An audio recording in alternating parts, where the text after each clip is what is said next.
Bonjour.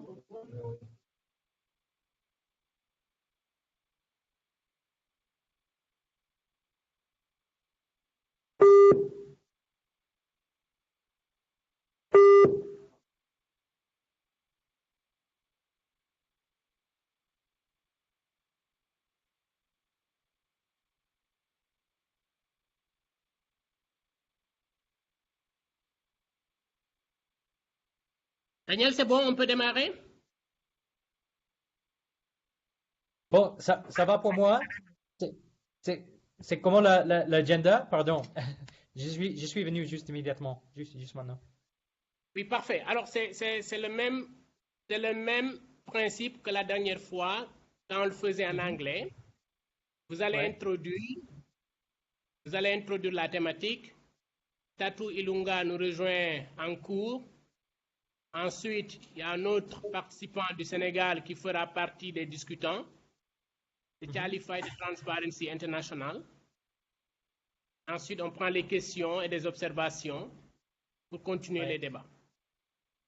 D'accord. Si moi je peux intervenir après les autres, ça c'est un peu mieux parce que je viens d'arriver. Je vais juste chercher mes notes. Je m'excuse. Hein. Ça marche? Alors, il faudrait qu'on s'assure que l'autre est déjà prêt lui aussi de côté de Dakar.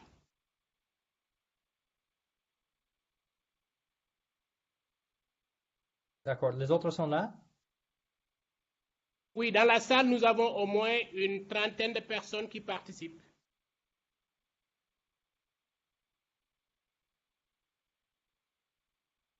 D'accord.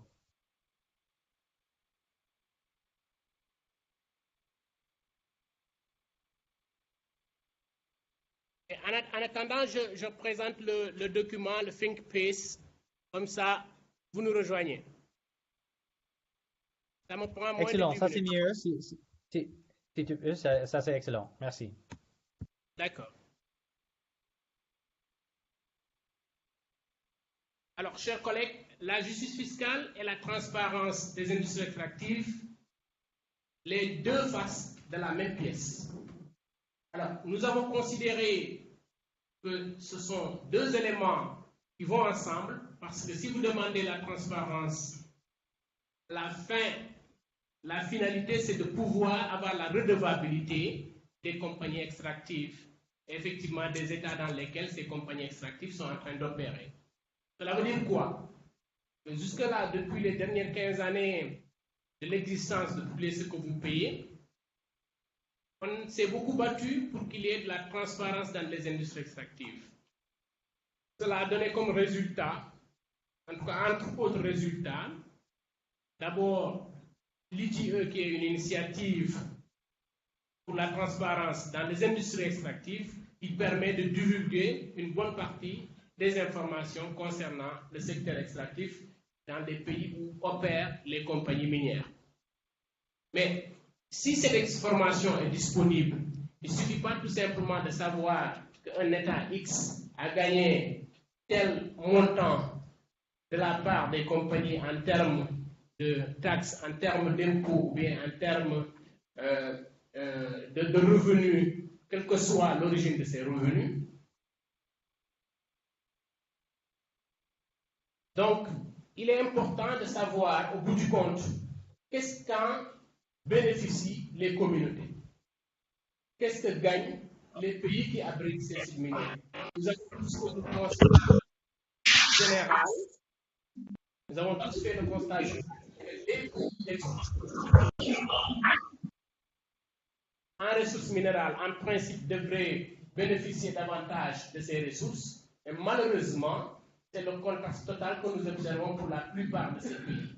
Par coïncidence, pratiquement tous les pays riches en ressources, et particulièrement les pays de l'Afrique, y compris les pays de l'Afrique de l'Ouest francophone, où sur les 15, je l'ai dit, plus la Mauritanie qui fait 16, il n'y a que 2 où il n'y a pas d'activité minière présentement. Et dans tous ces pays-là, vous verrez que la pauvreté constitue le point commun.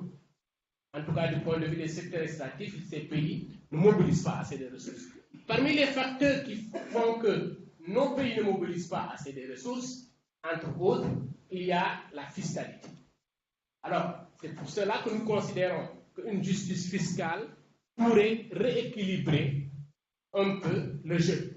En faisant quoi? Parce que généralement, les compagnies minières ont diverses façons de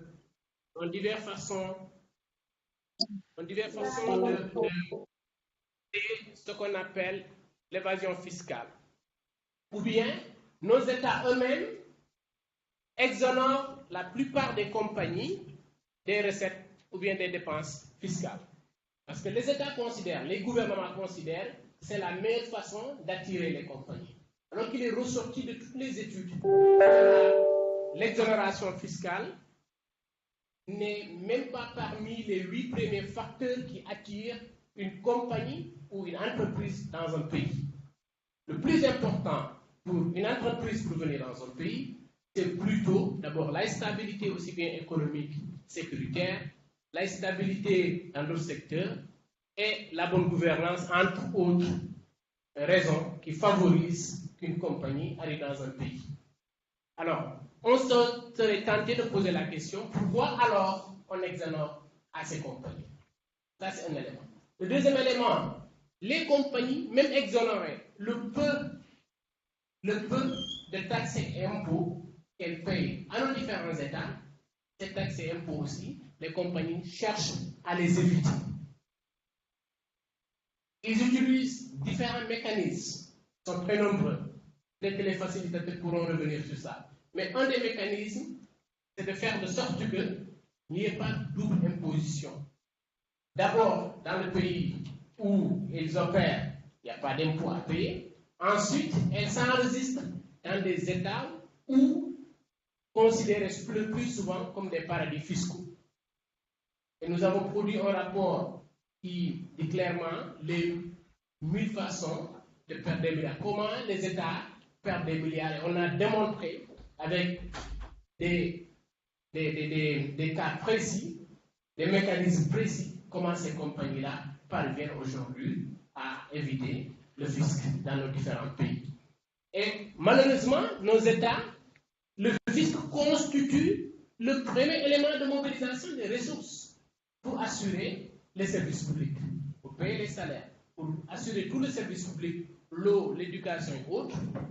Nos États n'ont de première ressource que les recettes fiscales qui les permettent effectivement d'assurer ces dépenses-là. Tout ceci dit, si les compagnies évitent, et que ce sont les compagnies qui sont les grands comptes, qui sont les grandes entreprises dans le domaine fiscal, ce qu'on appelle grands comptes, c'est ceux qui paient des montants importants. Mais au bout du compte, comment nos États pourront mobiliser des ressources pour pouvoir au moins assurer cette redevabilité dont on parlait tout de suite? Alors, la justice fiscale, c'est quoi en ce sens? Nous considérons qu'elle peut être une alternative. Alors, la justice fiscale consiste à s'assurer que toutes les personnes et les entreprises paient le montant d'imposition approprié pour assurer la viabilité et le fonctionnement de la démocratie. Cela permet aux États de collecter les ressources intérieures nécessaires pour répondre aux besoins fondamentaux de leurs citoyens, lutter contre les inégalités et promouvoir le bien-être social. En effet, il s'agit de s'assurer que tous les contribuables paient leur juste part d'impôts sans engendrer un développement durable et une démocratie qui fonctionne. Alors pourquoi elle est importante à nos yeux? C'est qu'un État qui peut répondre aux besoins de base de ses citoyens doit s'appuyer sur ses propres revenus d'abord. Parce que nos États dépendent beaucoup de l'aide extérieure. Donc, alors qu'on pouvait s'appuyer sur nos ressources internes pour pouvoir développer nos différents pays. Alors, un État peut mobiliser des ressources nationales, redistribuer la richesse et fournir des services de base essentiels ainsi que des infrastructures pour lutter contre la pauvreté et les inégalités.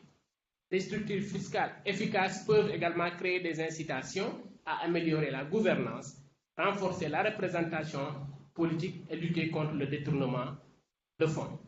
Alors, on a constaté que c'est dans le secteur extractif qu'il y a plus d'évasion fiscale. Les rapports ont montré que le secteur extractif constitue une bonne niche d'évasion fiscale ou d'évitement fiscal. Parfois, ce n'est pas une évasion, c'est un évitement à travers les exemptions, à travers le refus de payer, et ainsi de suite.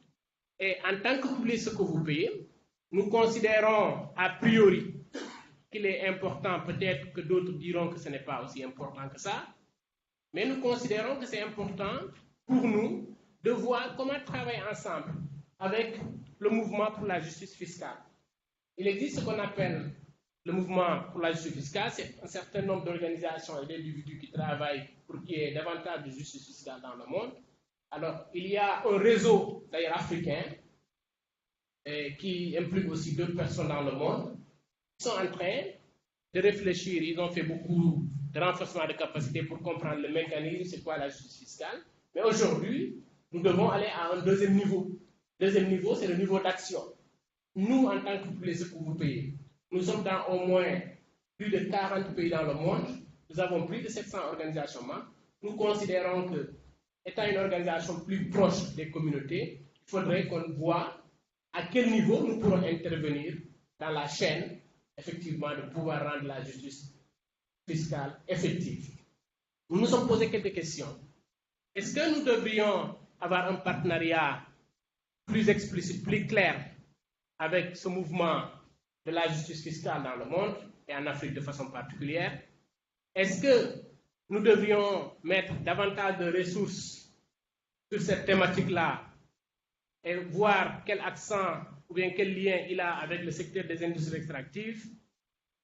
Ensuite, est-ce que publier ce que vous payez devrait renforcer la capacité de sa coalition à suivre l'argent et comprendre comment les faiblesses du régime fiscal international influent sur les pays? Et enfin, est-ce que publier ce que vous payez devrait documenter les expériences de la coalition au sujet du travail sur les questions fiscales?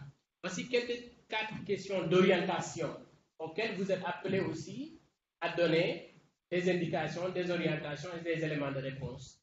Est-ce que vous sentez effectivement que c'est pertinent pour publier ce que vous payez de travailler sur ce secteur-là? Et si publier ce que vous payez devait le faire, quelle devrait être sa plus-value?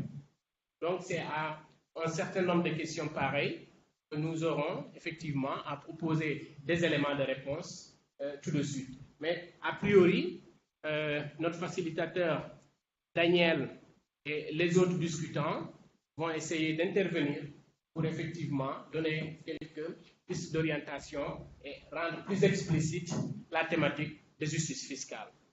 Daniel, est-ce que ça va? Ça va, je suis prêt à intervenir sur ce genre de questions par rapport à l'implication potentielle de publier ce que vous payez, si c'est ça ce que vous voulez, c'est ça? Bien sûr, oui. Ok, d'accord. Si vous Donc, bon. Allô? Oui, si vous pouvez revenir un peu aussi sur le concept même. Sur le concept, d'accord. Bon, je pense que tout le monde a reçu les documents de base, n'est-ce pas? Les documents sur les opportunités dans dans ce genre de questions de justice fiscale et la possibilité pour les coalitions de publier ce que vous payez en engageant dans ce genre de questions. Est-ce que ça c'est vrai? Tout le monde a ça? Oui, on a partagé le think piece. Excellent, excellent. Donc, je pense que notre collègue Kwesi, il a bien explicité en fait deux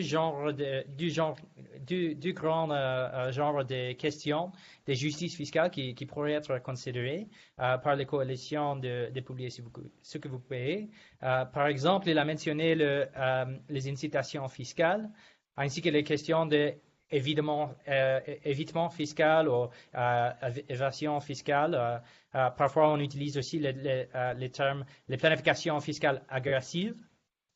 Donc, pour moi, bon, je pense que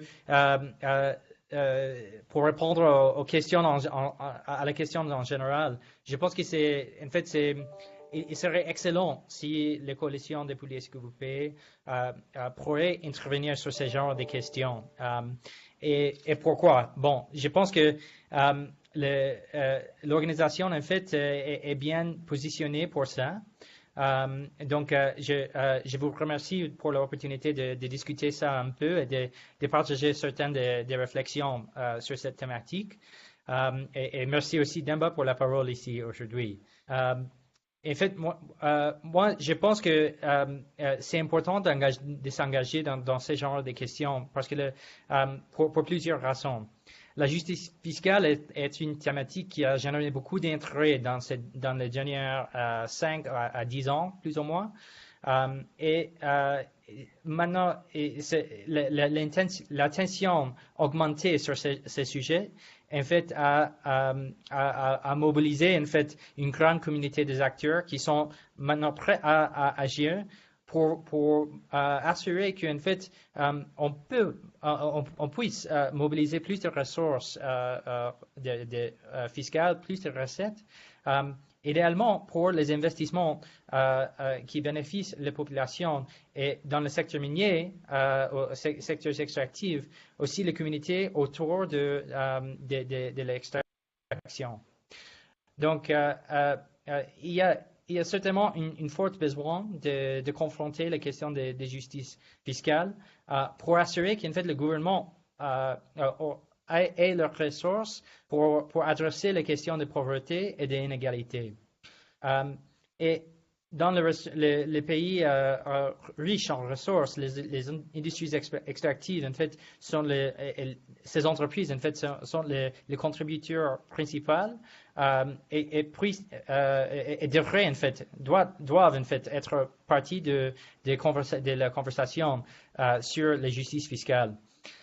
Chez Oxfam, nous avons travaillé nous travaillons pour une certaine période de temps sur les questions de gouvernance des industries extractives ainsi que sur les questions de justice fiscale. Et en plusieurs pays, les questions, on a trouvé en fait que les chevauchements, en fait, c'est intéressant pour travailler sur ces questions de justice fiscale dans le contexte des industries extractives. Moi, je pense en fait que la structure de publier ce que vous payez en fait permet une amplification et dissémination des messages principaux beaucoup plus large. Et en même temps, je pense que la coalition Publier ce que vous payez ont fait beaucoup de travail, bien sûr, sur les questions de transparence des recettes et des paiements. Et les résultats de ça, en fait, sont évidents maintenant parce qu'il y a beaucoup plus de données qui sont disponibles. C'est vrai qu'on a beaucoup plus à faire en matière de la lutte pour la transparence, mais on a aussi beaucoup avancé en beaucoup de respect, surtout sur les questions de transparence des recettes et paiements, mais aussi sur les questions de la transparence des contrats. Et ces genres d'informations déjà produites par les interventions de publier ce que vous payez, les coalitions ainsi que les organisations membres, a permis en fait l'évidence en fait pour analyser en fait diverses questions de justice fiscale.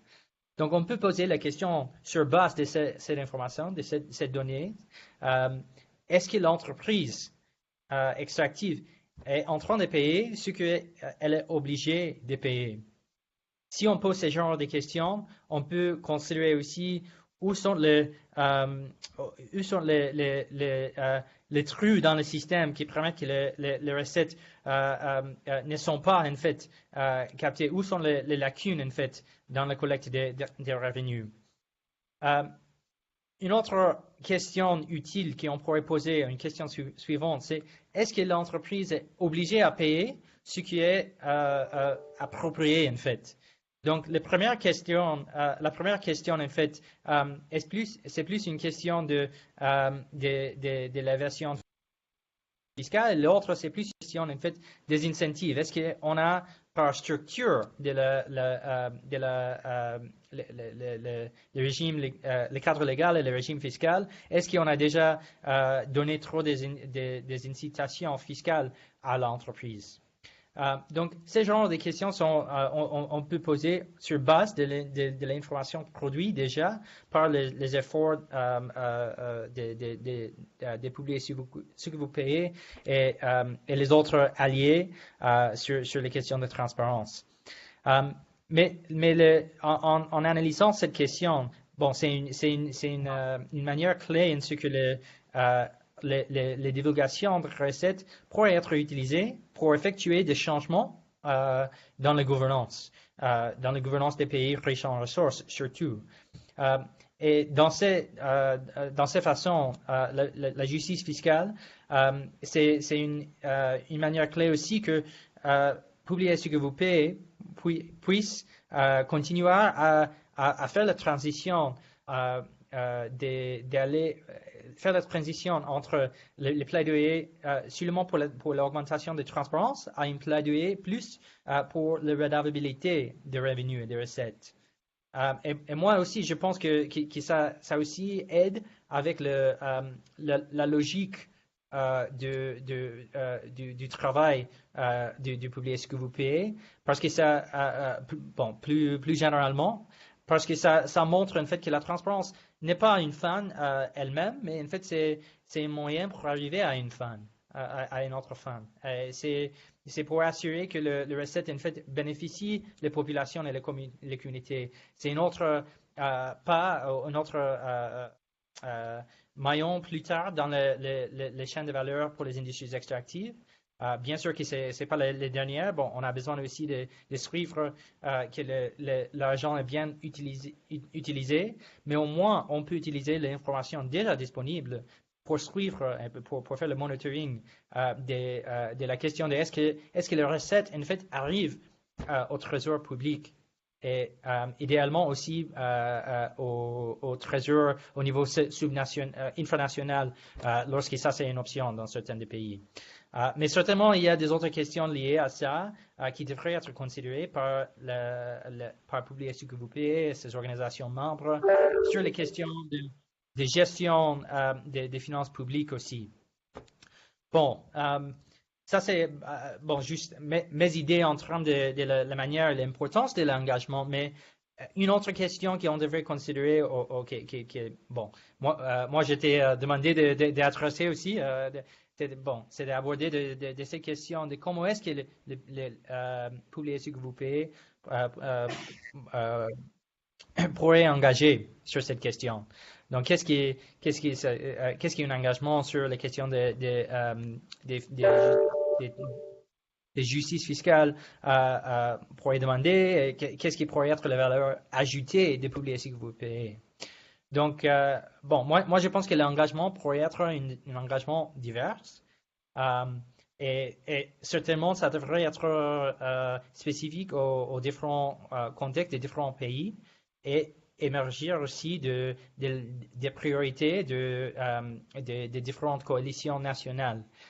Certainement, ça c'est la force de publier ce que vous payez, c'est que vous avez cette structure qui est un peu décentralisée, qui permettent les différentes organisations membres et même les coalitions nationales de travailler sur les différentes thématiques un peu dans les grands cadres de transparence et on espère aussi dans le cadre aussi de justice fiscale. Donc, dans certaines manières, de certaines façons, je peux dire, publier ce que vous payez est bien préparé pour ça. La valeur ajoutée de publier ce que vous payez est diverse aussi. D'abord, j'ai mentionné plusieurs fois qu'en fait, il faut une certaine amplification des messages de justice fiscale et surtout dans le contexte des industries extractives. Et je pense que publier ce que vous payez a en fait un pouvoir de nombre, en fait, de masse. Parce qu'il y a beaucoup de gens, des organisations membres et beaucoup de gens qui sont impliqués par la structure publier ce que vous payez. Et ces gens pourraient contribuer à ce débat, mais assurer que ce débat tire l'attention des décideurs des politiques et généralement de la société civile et de la société, les grands publics plus généralement. Publier ce que vous payez pourrait pourrait en fait structurer les débats sur les questions de justice fiscale dans les conversations au niveau national et par sonar l'alarme sur les questions clés, les questions principales de justice fiscale dans chaque pays. Ça exige certainement une certaine volonté de confronter ces genres de questions, pas seulement avec les acteurs au gouvernement, mais aussi dans les entreprises minières et pétrolières aussi. Donc, en fait, ça pourrait être un peu un petit défi, au moins pour publier ce que vous payez au niveau global, parce que je comprends en fait que publier ce que vous payez engage beaucoup plus avec les gouvernements, mais je suis sûr aussi qu'il y a des organisations membres qui ont aussi une forte expérience avec l'engagement et le plaidoyer au niveau des entreprises extractives aussi. Mais une autre défi pourrait être à répondre en fait aux besoins de clarifier une certaine focus, une certaine liste de priorités en termes de questions dans le domaine de justice fiscale, parce que c'est vrai que c'est craint et les questions fiscales parfois pourraient être aussi un peu compliquées. Donc, ce que je recommande pour les coalitions nationales, c'est de focaliser en fait sur certaines questions clés, peut-être entre 1 et 3, qui pourraient être pertinentes pour toute la coalition au niveau national, pour assurer que le message en fait c'est bien calibré et que tout le monde pourrait bien suivre bien ces messages, pour assurer une forte pression sur les acteurs principaux qui pourraient en fait changer cette situation, soit les gouvernements, soit les entreprises. Et je pense aussi que même avec une certaine messages clés ou certains enjeux clés qui sont les focus de la coalition, il y a toujours la possibilité pour plusieurs organisations, pour les différentes organisations de se focaliser indépendamment sur certaines des questions au niveau des organisations membres. Donc, certaines des organisations membres pourraient focaliser, par exemple, sur les questions d'analyse économique de certains des projets extractifs spécifiques. Et considérer aussi les risques d'évasion fiscale ou d'évitement fiscal de ces genres de projets, généralement les projets les plus significatifs pour les pays. C'est possible aussi que les autres pourraient focaliser sur certains des enjeux spécifiques qui étaient concernant spécifiquement dans ce pays. Donc peut-être il y avait certains des scandales liés avec une certaine flux fiscal ou un certain type de taxes. Peut-être il y avait une question de scandales de prix de manipulation des prix de transfert. Ou peut-être il y avait des questions avec le monitoring de la qualité et la quantité des minerais qui sortent du pays. Donc, ce genre cette option pour une organisation membre pourrait être de considérer spécifiquement sur une certaine demande politique qu'il pourrait bien développer et considérer en termes d'analyse politique. Des autres pourraient choisir de focaliser sur les questions, les enjeux de gestion des finances publiques aussi. Donc ça, c'est aussi une opportunité. Mais dans tous les cas, les coalitions nationales devraient être en mesure d'aider les organisations membres d'amplifier les demandes politiques, les recommandations et les messages. Donc ça, c'est plus au niveau national et au niveau des organisations membres, mais je pense qu'au niveau international aussi, publier ce que vous payez pourrait aussi considérer les différents types des appuis des appuis que la structure et le secrétariat puissent fournir aux coalitions nationales et aux membres, aux organisations membres avec certaines orientations, par exemple sur comment on peut engager sur cette question, sur quels enjeux spécifiques qui ont est-ce qu'il y a certains des enjeux qui peut-être sont même prioritaires au niveau international. Au niveau international, est-ce que vous pourriez prioriser ça aussi. Mais même au-delà de ça, la structure internationale puisse fournir aussi des idées et des recommandations de comment est-ce qu'on pourrait engager. Donc, il y a un certain rapport qui a été publié par Pouliot SQVP Canada qui s'appelle, en anglais, c'est Many Ways to Lose a Billion. Donc, plusieurs façons de perdre un milliard. Peut-être j'ai mal dit les traductions, mais moi, je trouve que ça, en fait, c'est une bonne, un utile parmi des autres qui pourrait nous aider d'identifier certaines des questions qui pourraient être pertinentes dans certains contextes nationaux. Donc, on pourrait considérer ça, ainsi que les questions peut-être qui sont importantes et prioritaires pour toutes les différentes coalitions nationales au niveau international. Donc, est-ce que Pouliot SQVP puisse aussi utiliser ses forces et son poids au niveau international à pousser pour le changement de certaines des normes globales, soit pour les gouvernements, qu'est-ce qu'ils sont en train de faire pour aborder des questions d'évasion fiscale, par exemple. Est-ce que Pouliot SQVP pourrait aussi considérer à pousser les normes au niveau des entreprises? Donc, il y a de plus en plus, il y a des intérêts des entreprises, il y a un mouvement, il y a un effort de demander des entreprises d'en fait prendre l'initiative d'engager sur les questions des taxes dans une manière responsable. Donc, certainement, il y a des nouvelles avances par rapport à ça. Il y avait récemment le principe responsable des taxes,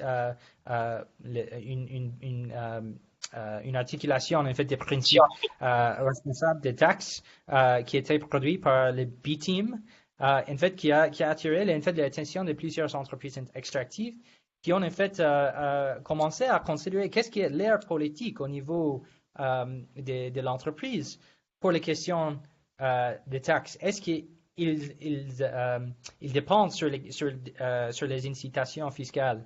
Est-ce qu'ils utilisent les paradis fiscaux? Est-ce qu'ils ont un compromis pour la transparence? Donc, ces genres de questions sont en train d'être considérées même au-delà des questions, même au-delà du secteur extractif. Mais nous qui travaillons dans le secteur extractif, nous sommes bien positionnés en fait de pousser ce secteur qui a déjà avancé en matière de transparence à aussi engager avec ses compromis, à se compromettre d'employer les principes responsables des taxes. Bon, donc ça c'est juste une idée, mais moi je pense que le Pouliot SQVP pourrait faire beaucoup plus en matière de plaidoyer vis-à-vis des entreprises, soit au niveau international, soit au niveau de chaque pays. Donc, mais ce qui est vrai, c'est que au niveau international, Pouliot SQVP pourrait aussi mobiliser plus d'appui pour les membres et les individus qui sont bien équipés de mettre en œuvre des stratégies de plaidoyer vis-à-vis des entreprises, en considérant aussi les stratégies internes et externes. Donc, interne, c'est-à-dire qu'on devrait engager en fait avec les champions, soit dans les entreprises, soit aussi dans le gouvernement, qui sont intéressés par les questions de justice fiscale et leur aider avec une certaine couverture politique sur ces genres de questions. on peut aussi utiliser les forats qui existent actuellement. Donc, certainement dans les pays qui mettent en œuvre les processus ITU, ça crée aussi une autre opportunité avec le groupe multipartite, n'est-ce pas? Donc, avec ça, on peut aussi profiter de cette structure pour engager directement avec les entreprises et les gouvernements sur ce genre de questions de justice fiscale. Bon, bon, ce que j'ai pu dire, c'est que Oxfam essaie aussi avec certaines de ces genres de questions, soit avec les analyses spécifiques analyse économique, analyse d'utilisation des données, en fait. Dans certains des cas, on a fait une avec notre collègue d'Oxfam France qui a fait a contribué à cette analyse de Areva à Niger, et il y avait une autre analyse des données des Total en Angola, en regardant en fait les paiements qu'ils ont fait, et je pense que l'initiative de publier ce que vous payez dans le programme de capture des données, c'était vraiment utile pour montrer en fait que ce genre de recherche, c'est quelque chose que beaucoup des autres puissent faire aussi. Hein. Donc, on peut, Oxfam publier ce que vous payez, on a besoin d'utiliser plus ces données et montrer comment est-ce qu'on peut utiliser ça pour demander plus de redevabilité vis-à-vis les secteurs extractifs. Et même au niveau des dialogues en fait avec les entreprises et les plaidoyers comme ça. Bon, Oxfam a aussi engagé avec une série de au Canada, au Danemark, mais dans les autres pays, même pour commencer et continuer comme en fait, les valeurs de vous payez, c'est que vous pouvez aussi avoir ces conversations et amplifier cette conversation pour assurer que qu'il y a plus de gens qui sont en fait sensibilisés à ces genres de questions. Et aussi, vous pouvez, parmi les membres, engager directement dans certaines de ces genres de questions aussi. Donc, bon, j'ai parlé un peu trop, donc je m'excuse, mais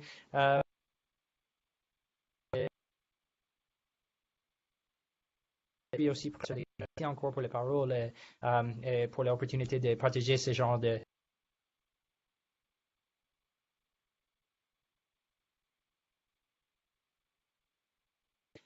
des idées par rapport à quoi ils sont.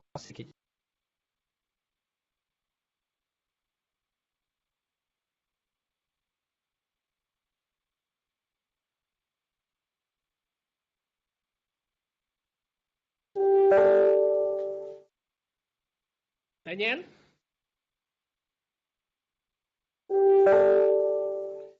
Oui. Peut-être les gens sont déjà dormis. Je m'excuse.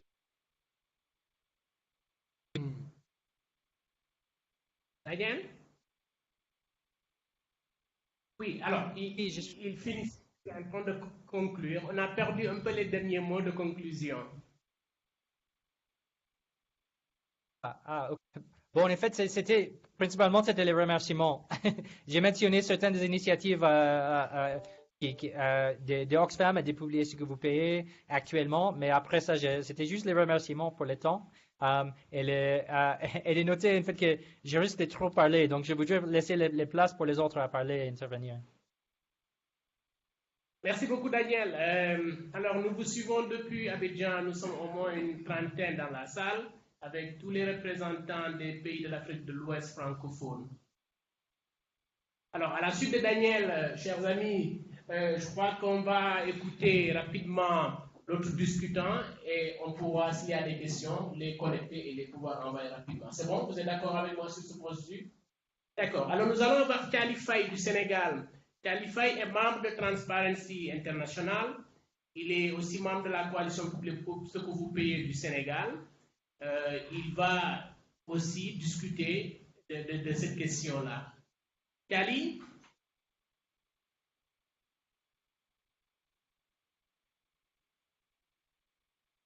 Kali, vous activez le micro. Oui, Demba. Oui, Demba, ça va? Vous êtes en direct, oui. Voilà, merci de m'avoir invité à participer à ce meeting. J'ai écouté le premier intervenant qui avec intérêt parce que il a parlé d'abord des choses qu'il maîtrise très bien en termes de justice fiscale et autres. Mais moi, quand peut-être mon intervention, je vais d'abord commencer par le rapport de Thabo Mbeki sur les flux financiers illicites en Afrique, qui prouve que l'Afrique a perdu énormément de milliards en termes de fuite de capitaux. Donc, c'est normal qu'on puisse penser à la justice fiscale pour remédier à ce phénomène. Maintenant, toujours dans le cadre de ce rapport, Thabo Mbeki disait que la principale source de fuite des capitaux, ça se trouve à travers, on le retrouve à travers les industries extractives. Donc c'est important de parler de justice fiscale parce que nous parlons de transparence dans les industries extractives. Nous voulons mobiliser davantage de ressources fiscales. Donc on ne peut pas ne pas parler de justice fiscale. La justice fiscale vise juste à rétablir l'équilibre entre l'État et ses partenaires. Donc aujourd'hui, si on se permet de ne pas prendre en compte l'aspect justice fiscale pour rétablir l'équilibre du système fiscal, à mon avis, on risque d'avoir beaucoup de pertes de recettes. C'est dans ce sens-là que nous avons pensé à travailler sur ça. Tout à l'heure, il parlait d'Oxfam. C'est vrai qu'avec Oxfam, nous avons déjà bâti une coalition dans ce sens pour parler de justice fiscale. C'est à la fois Oxfam, mais également Tax Justice Network Africa. C'est une organisation qui est basée en Afrique, qui fait partie de la grande coalition de Tax Justice et qui travaille sur ces aspects de justice fiscale.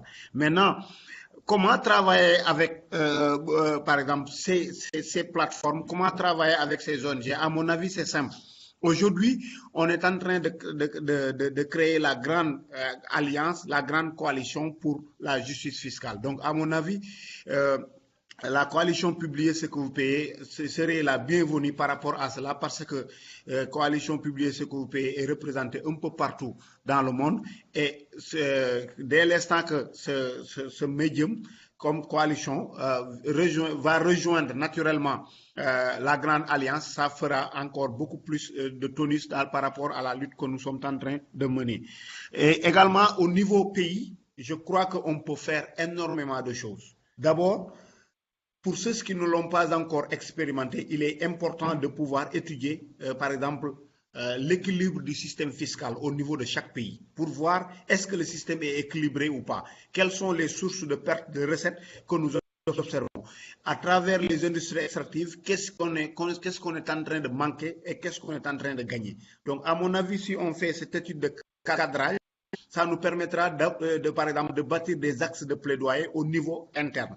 Au niveau international, on est en train de voir qu'est-ce qu'on peut faire parce que déjà, on a pensé au niveau de la 3e conférence mondiale sur le financement du développement à créer un organisme fiscal mondial à l'image de l'OMC ou bien à l'image de l'OMS qui va réguler les questions de fiscalité mondiale pour éviter les fuites fiscaux, n'est-ce pas l'évasion fiscale, la fraude fiscale, etc. À mon avis, c'est important qu'on puisse penser global. Parce que si on ne le fait pas, on risque, par exemple, de perdre énormément de recettes à travers les paradis fiscaux, à travers des exonérations fiscales, à travers les conventions de double non-imposition. Donc, à mon avis, c'est important qu'on puisse agir au niveau mondial pour pouvoir lutter efficacement contre cela. Également, on a besoin également de bâtir des alliances pour surtout que nos États puissent faire le plaidoyer pour que nos États puissent adhérer à la plateforme de la transparence mondiale, c'est-à-dire la NCD, la norme d'échange de renseignements de l'OCDE, qui va nous permettre, à travers l'administration fiscale, de pouvoir obtenir des renseignements de l'ensemble des compagnies qui agissent au nom de, par exemple, qui interviennent dans nos États et qui sont là, logés dans des paradis fiscaux. À mon avis, c'est important parce que ça pourra renseigner et aidera nos administrations fiscales à pouvoir fiscaliser davantage ces entreprises. Donc, Il y a énormément de pistes qu'on peut exploiter parce que on se rend compte que maintenant tout converge vers la justice fiscale. Aujourd'hui, si on parle de transparence, c'est pour avoir le maximum de recettes. Si on parle de gouvernance des industries extractives, c'est également pour avoir les best pratiques au niveau naturellement des industries extractives. Et pour cela, il faudrait qu'on puisse avoir les moyens de notre politique. Pour avoir les moyens de notre politique, naturellement, il faudrait que le système fiscal soit équilibré et que au moins que la saignée qu'on est en train de subir, c'est-à-dire en termes de fuite fiscale, que cette saignée puisse arrêter. Donc, il y a énormément de défis parce que cet organisme fiscal mondial dont je vous disais, l'OCDE, lors de la 3e conférence, les pays de l'OCDE l'avaient rejeté. Mais je crois que le plaidoyer peut continuer pour qu'on puisse avoir cet aspect-là. Actuellement, on est en train d'expérimenter ce qu'on appelle le baromètre sur la fiscalité équitable. C'est justement pour mesurer à travers les systèmes fiscaux mondiaux pour avoir un indice sur la justice fiscale. Actuellement, on n'est pas encore parvenu à un indice parce qu'il faudrait qu'on harmonise les techniques au niveau de chaque État pour y arriver. À mon avis, ça également, ça peut être un élément de plaidoyer que la coalition Publiez ce que vous payez pourra apporter en collaboration avec notamment les acteurs, par exemple, avec lesquels Oxfam travaille et Tax Justice Network Africa. Et bâtir également au niveau africain, à mon avis, c'est important parce que aujourd'hui, les industries extractives, la saignée, c'est nous-mêmes qui la subissons. Et c'est important qu'on puisse travailler au niveau africain à bâtir une très grande coalition et à travailler sur ces aspects-là. Parce que nous perdons énormément de recettes. Je prends juste l'exemple du Sénégal qui a fait des dépenses fiscales qui environ par exemple, étaient évaluées à presque 400 milliards de francs CFA. En 2009, en 2012, l'évaluation faisait 252 milliards de francs CFA. Donc, c'est énormément de recettes qu'on est en train de perdre sans autant compter maintenant le mécanisme des prix de transfert que nos entreprises ne maîtrisent pas avec les entreprises qui sont liées, des entreprises mères et filles. Parce que c'est le système par exemple, de transactions qui existe entre ces entreprises, les multinationales font échapper énormément de recettes. À mon avis, c'est des choses qui méritent d'être examinées et que si nous travaillons réellement, on pourra arriver à cela. Donc, les acteurs avec lesquels nous pouvons travailler, naturellement, il faudrait qu'on travaille avec les gouvernements. Ça, c'est important parce que nous, ici au Sénégal, on a déjà signé une convention de partenariat avec la direction des impôts et des domaines. Et à mon avis, on est en train de faire de très bonnes choses. Toutes les actions que nous menons, nous le faisons de concert. En plus de cela, on a parlé du GMP. Le GMP, c'est un élément important. Et également, la coalition publique regroupées autour d'elle, par exemple, toutes les organisations qui s'activent dans ce sens, surtout dans le cadre, par exemple, de la gouvernance budgétaire. C'est important. Rejoindre également les forums, parce qu'aujourd'hui, les forums mondiaux, parce qu'aujourd'hui, je viens récemment d'une activité au niveau de l'Union africaine et l'Union africaine commence à se positionner sur cette question-là. Donc c'est très normal et à mon avis, il est important de travailler avec l'Union africaine sur cette question-là pour qu'on puisse agir au niveau des États et remédier à ce problème d'injustice fiscale que nous subissons au niveau de nos États. Demba, je crois que, je ne sais pas, parce que j'ai rejoint tardivement l'atelier, ce séminaire, ce webinaire, mais si vous avez des questions supplémentaires, je suis à votre disposition. Merci beaucoup, Kali. Alors, nous avons écouté Daniel, qui est d'Oxfam, nous avons écouté Kali aussi. Ils ont tous les deux partagé de l'expérience. Ils nous ont donné quelques orientations, parmi lesquelles un cadrage au niveau national, ensuite rejoindre les grandes alliances internationales telles que Tax Justice Network qui existent. Et ils ont parlé aussi du plaidoyer qui consisterait à disposer d'un organisme international sur la justice fiscale tel que nous l'avons dans le commerce, tel que nous l'avons dans le secteur.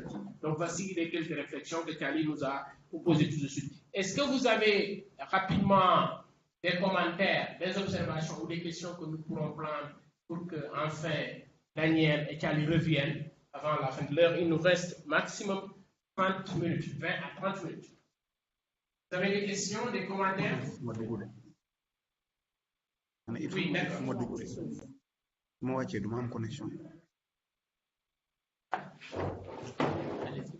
Ok, alors. Voilà, moi, c'est une petite question. C'est de savoir quelle stratégie ou quelle méthodologie, quelle justice fiscale pourra avoir pour impacter la politique de la gouvernance minière au niveau de nos différents pays. Merci beaucoup. Alors, je rappelle que lui, il nous vient de la Guinée. Rappelez-moi votre nom. Lamine Traoré. Lamine Traoré de la Guinée.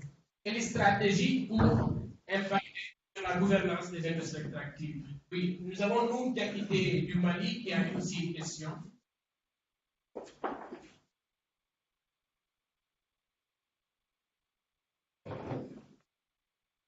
Bonjour Daniel, bonjour Djali. Vous êtes écouté avec beaucoup d'intérêt. Comme demain l'a dit, je suis Nomon Diakité, coordinateur de PBS Mali. Effectivement, Charlie a parlé de choses de choses qui m'ont beaucoup intéressé. En effet, lui, Mali vient de contracter, de conclure un contrat de financement avec Oxfam Mali par rapport à une étude que nous avons intitulée l'équité des systèmes fiscaux maliens. Donc, je pense qu'aujourd'hui, les résultats quand même attendus de cette étude sont énormes.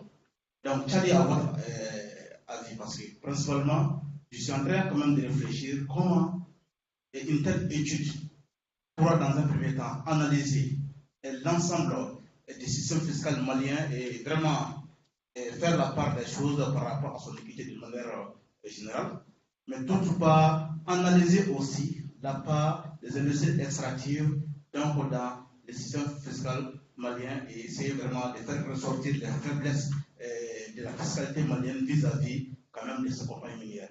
Donc vraiment, j'attends peut-être une certaine explication et appui de votre part. Merci. Merci beaucoup. Alors, nous allons donner la parole à Naomi. Naomi nous vient du Niger. Merci. Merci, Céline. Moi, je voudrais juste dire que je pense qu'il faut élargir la vision au contenu local. Parce que je pense que Charlie l'a un peu souligné.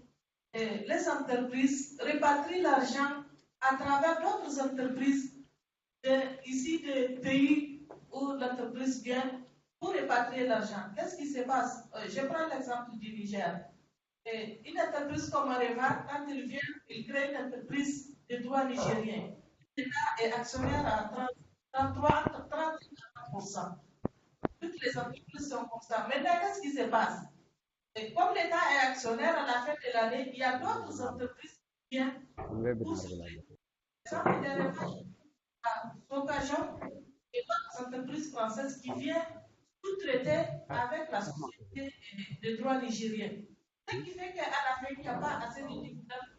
Donc, l'État n'arrive pas non seulement à imposer correctement les entreprises, mais aussi, il n'y a pas assez de dividendes pour se partager. Comme l'État est actionnaire, il ferme les aides sur certaines fiscalités pour les entreprises. Donc, pour se dire que donc, l'État fait partie de cette entreprise, donc il y a de certaines fiscalités, l'État ferme les aides sur ça. Donc, les entreprises ne sont pas correctement imposées du fait que l'État est actionnaire. Qu'est-ce qui se passe de l'autre côté? C'est que les entreprises sous-traitent avec d'autres entreprises de leur pays pour répatrier l'argent. Donc, à la fin de l'année, il n'y a pas grand-chose à se partager. Donc, l'État sont toujours perdants. Deuxièmement, je pense qu'il faut aider les coalitions, surtout à produire des évidences.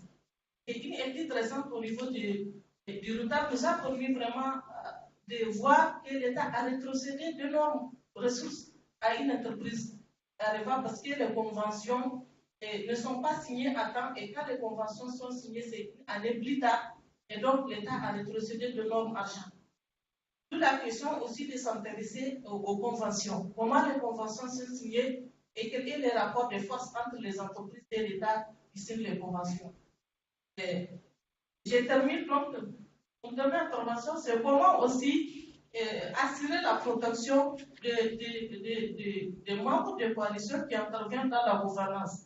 Parce que chez nous, vraiment mettre ce nez dans la gouvernance, nous, on est en train de payer vraiment lourdement pour ça. Au Niger, plus de 25 activistes en prison aujourd'hui.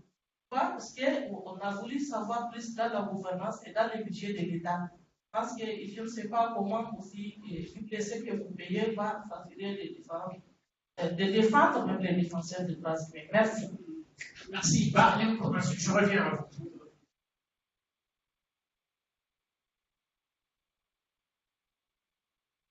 Merci. En tout cas, c'est un sujet extrêmement important. Parler de la liste fiscale.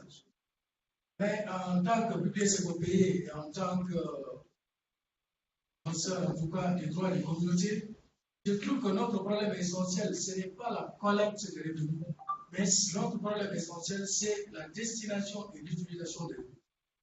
À mon avis, et par rapport à l'expérience de la Mauritanie, nos États ou les pays extractifs sont déjà tous suffisamment riches. Ce sont nos communautés qui sont pauvres.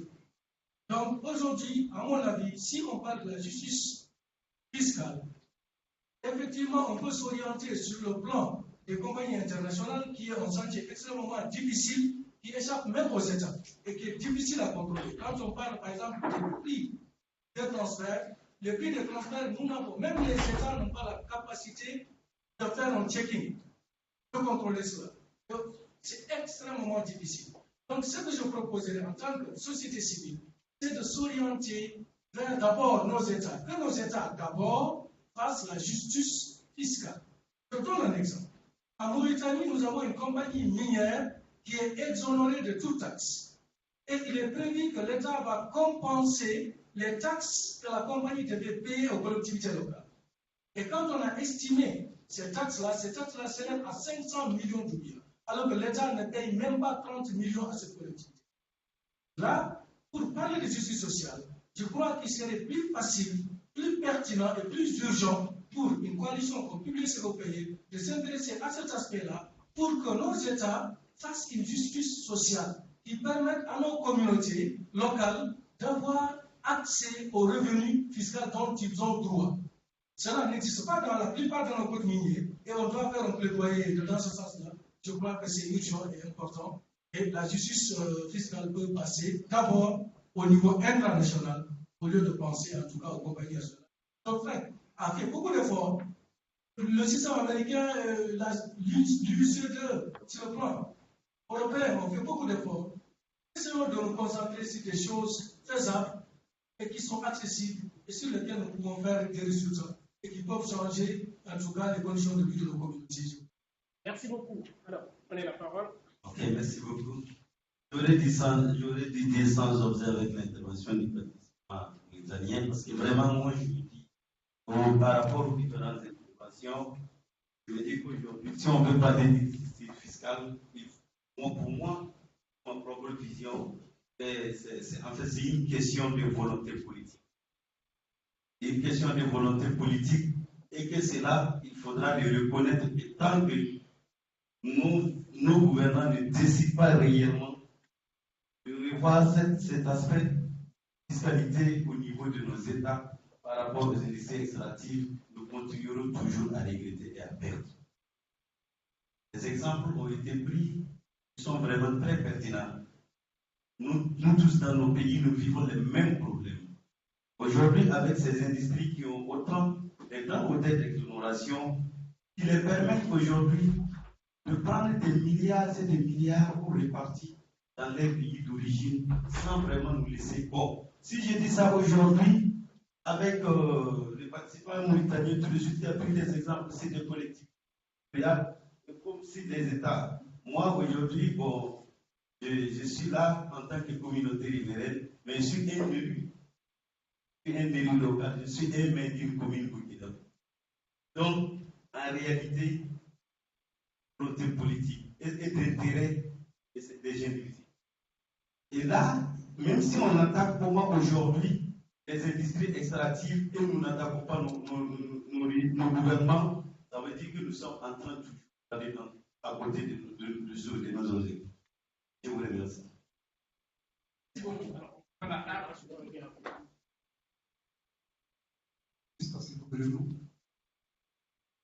Christophe Péto.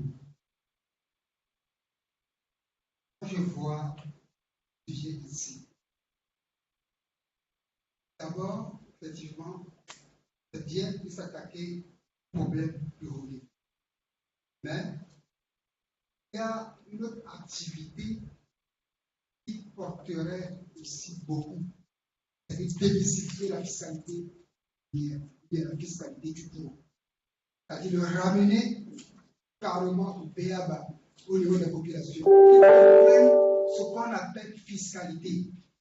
Qu'on appelle fiscalité dans les mines. Hein? Qu'ils comprennent ce qu'on appelle fiscalité. Ce qu'on appelle fiscalité dans les mines. Et comment, par quel procédé, les industries minières évitent ou font évasion. Ainsi, quand plus de personnes comprendront cette thématique, les actions vont suivre, même à la base. Ça permettra non seulement d'avoir pression, non seulement sur les industries, mais aussi sur le gouvernement. Mais est-ce que eux, ils comprennent très bien les mécanismes, les différents mécanismes qu'utilisent ces industries pour faire évader les fonds? Non. Non. Très peu de gens le comprennent. En partant, c'est toute une chaîne. C'est toute une chaîne. Donc, moi je trouve que une des activités que le Christophe Pays doit ajouter à son activité, c'est effectivement cette démystification du fiscalité. On vient. Voilà, c'est Célestin Conan du comité Social Justice IRI. Je voudrais m'appuyer sur le fait qu'au début, juste après les indépendances, pour attirer les investisseurs, les États ont mis en place un code d'investissement qui accorde beaucoup de choses, surtout aux industries minières. Il y a un travail préalable avant d'arriver à l'exploitation ou à l'extraction. Je pense que le problème réside à ce niveau. Nous avons avancé depuis 1960 pour la plupart des pays, soit indépendants. Il faut aujourd'hui peut-être réviser ce code d'investissement qui accorde autant d'exonération. Parce qu'aujourd'hui, on est en train d'accuser les sociétés minières, mais l'État, en mettant en place ce code, encourage l'évasion fiscale. Il y a des structures qui vont jusqu'à changer de dénomination ou alors de propriétaire après 2 ou 3 ans de fonctionnement pour éviter de payer des taxes. Alors il faut que l'État révise son code puis on pourra voir comment est-ce qu'on peut poursuivre les industries qui voudraient échapper à cela. Merci. Je suis honoré de Mathieu de Jacqueline. Je voudrais rejoindre un peu Isaka, élu. En tant que population riveraine, je veux dire simplement qu'on n'a pas trop à répondre aux entreprises extractives. Le problème, c'est l'État de Côte d'Ivoire. Mon cas, c'est nos États, en fait. Quand on prend les différentes taxes qui sont prévues au niveau de la Côte d'Ivoire, bon, il y a plusieurs taxes.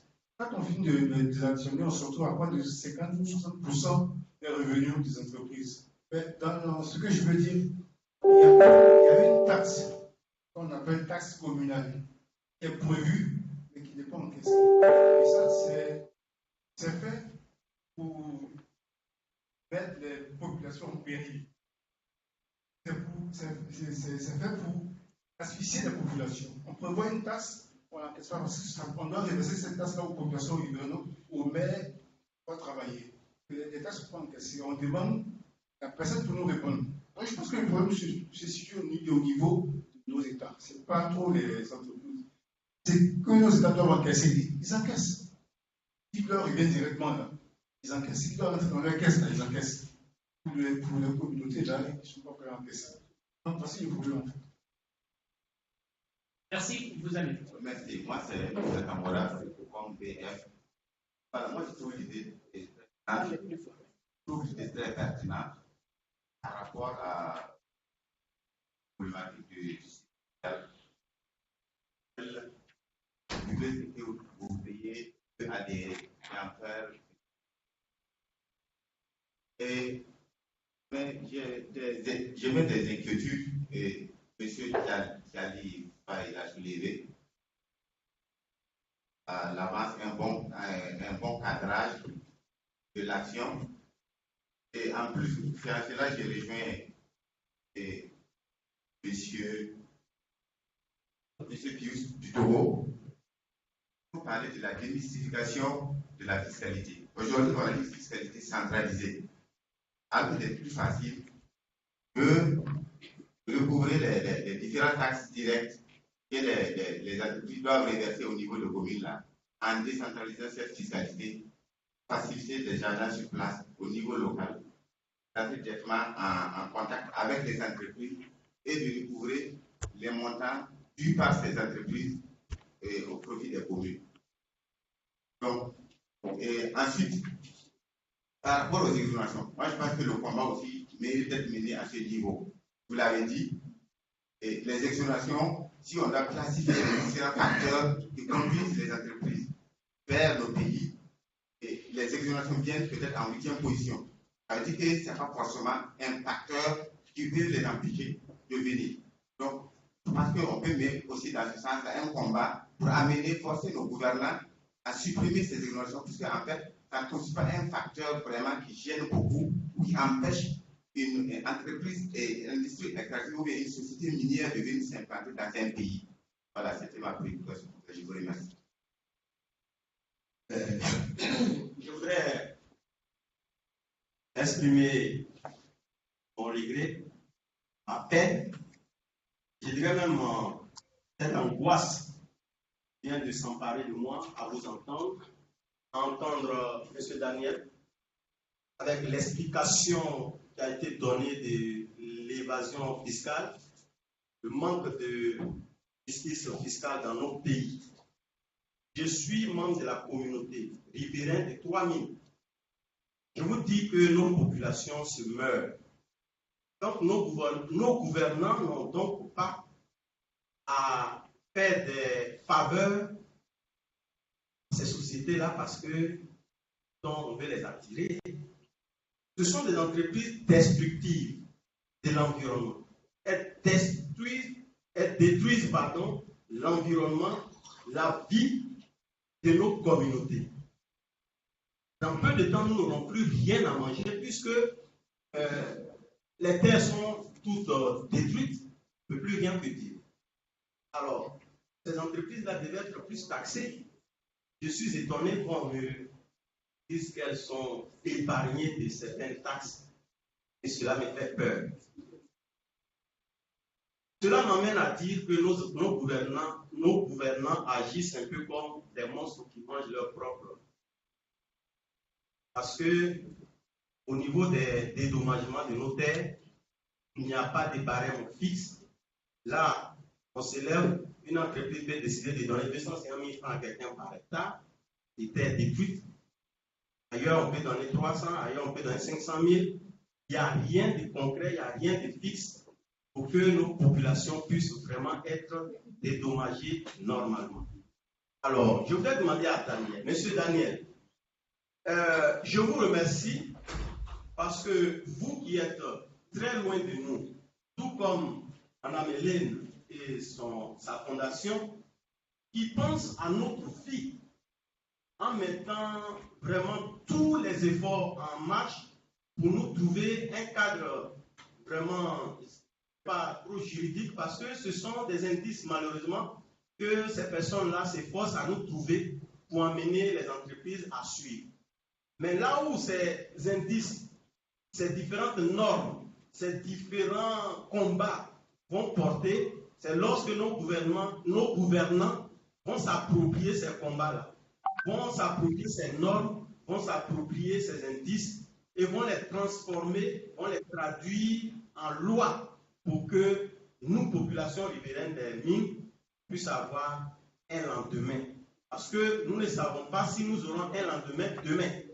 Il faut dire qu'aujourd'hui, la ville de Iré, je dis bien la deuxième mine de Newcrest se trouve en pleine ville de Iré. Pour ceux qui ont fait un tour à Iré, la ville est couverte souvent en temps de sécheresse de poussière. Nous souffrons énormément. C'est vrai que la mine fait beaucoup d'efforts à nous aider dans le développement, mais nous disons que notre avenir n'est pas vraiment garanti. Alors que l'État essaie de nous aider. Que ces gens de faveur, ces exonérations de fixe, tout ça là qu'on arrête cela, qu'on donne aux populations ce qui leur revient pour qu'elles puissent, un temps soit peu, se prendre en charge pour garantir l'avenir de nos petits-enfants.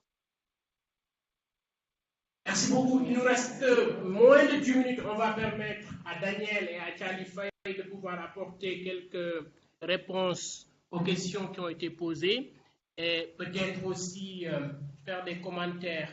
Daniel, je vous partage une question qui est en inbox. Il faut noter que la notion de fiscalité et sa compréhension échappent totalement au commun des citoyens. Et ajouter le secteur extractif qui est hermétique décourage davantage l'engagement des citoyens à prendre part à tout plaidoyer qui serait initié dans ce sens. Comment exploiter les rapports ITIE disponibles aujourd'hui pour démontrer aux citoyens d'un pays combien le système fiscal a été injuste en privilégiant les investisseurs? Ça, c'est une question inbox. C'est une question aussi qui a été posée dans la salle, qui consiste à démystifier la justice fiscale. Merci. Daniel, vous avez la parole. Ensuite, on passe à Charlie Faye. On a juste moins de 10 minutes. Bon, merci beaucoup pour la parole et merci pour toutes les bonnes interventions. Il y avait, je pense que cette question qui vient dernièrement, en fait, ça reprend certaines des idées qui ont été soulevées avant aussi. Hein. En fait, je pense que je comprends en fait qu'il y a beaucoup de défis dans ce contexte de mener une plaidoyer sur les questions de justice fiscale. Mais je pense que cette question, en fait, sur l'exploitation de rapports ITIE, par exemple, et aussi les autres données qui sont produites, c'est important parce que ça nous oriente un peu. En fait, moi j'ai vu plusieurs rapports j'ai fourni un appui à plusieurs rapports qui ont été développés, en fait, sur base de cette question. Comment est-ce qu'on peut utiliser ces informations sur un cas spécifique? Je sais que le cas d'Areva a été mentionné, je pense, par Mme Naomi de Niger, et ça, c'est aussi un exemple avec ce rapport au-delà de la transparence qui était publié. Mais aussi, il y a plusieurs rapports en RDC, en fait, en République démocratique du Congo, qui ont, en fait, utilisé ces données. Donc, peut-être je peux partager certains des liens avec les gens ici pour regarder ça aussi. Mais ce qu'ils ont fait, c'est de comparer, en fait, les données qui montrent ce qui a été payé avec leur estimation de ce qui pourrait être payé, devrait être payé, selon les termes du régime fiscal établi soit par la loi, soit par les contrats, selon les cas particuliers. Donc, avec ces informations, ils ont montré, en fait, où est-ce qu'il y a des différences, en fait, où est-ce qu'on a la possibilité des recettes qui échappent, en fait, le trésor. Donc, avec ces comparaisons, on peut regarder quels sont les flux qui ne répondent pas à nos attentes, en fait, selon les estimations qu'on peut faire. Et c'est vrai que ça prend une certaine compétence d'analyse fiscale, mais c'est certainement quelque chose qui est possible pour les gens de faire avec une certaine formation. Donc, moi, je pense que publier ce que vous payez pourrait ajouter beaucoup plus de valeur dans ce sens aussi. S'il y a des ressources qui sont mobilisées aussi pour sur les questions fiscales et surtout sur les estimations fiscales. Ce n'est pas forcément nécessaire qu'on arrive à modéliser tout un projet fiscal, mais on peut au moins estimer certains des flux de revenus et regarder où est-ce qu'il y a des lacunes. Donc comme ça, on peut regarder s'il y a une certaine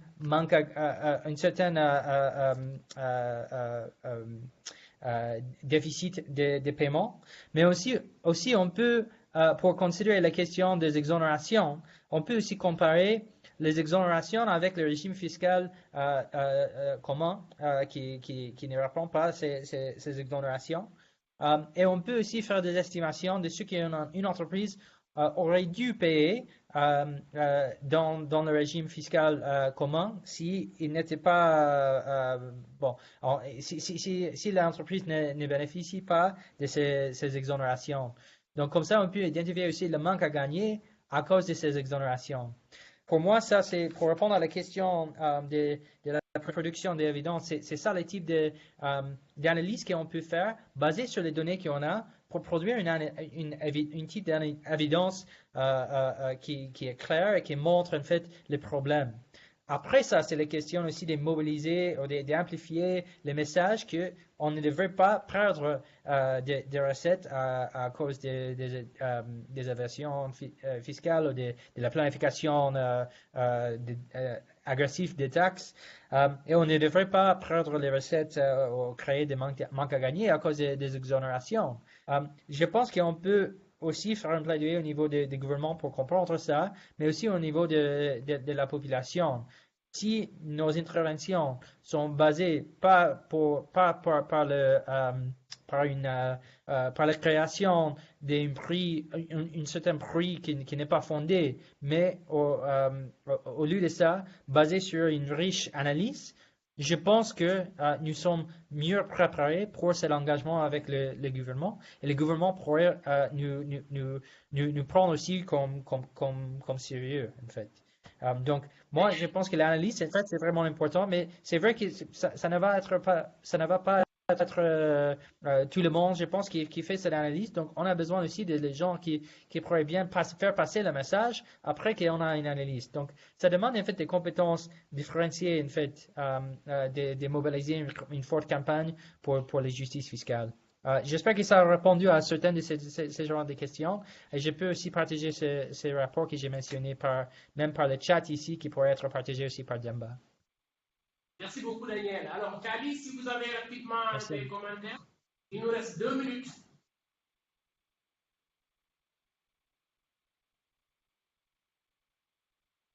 Kali, il faut déconnecter le micro.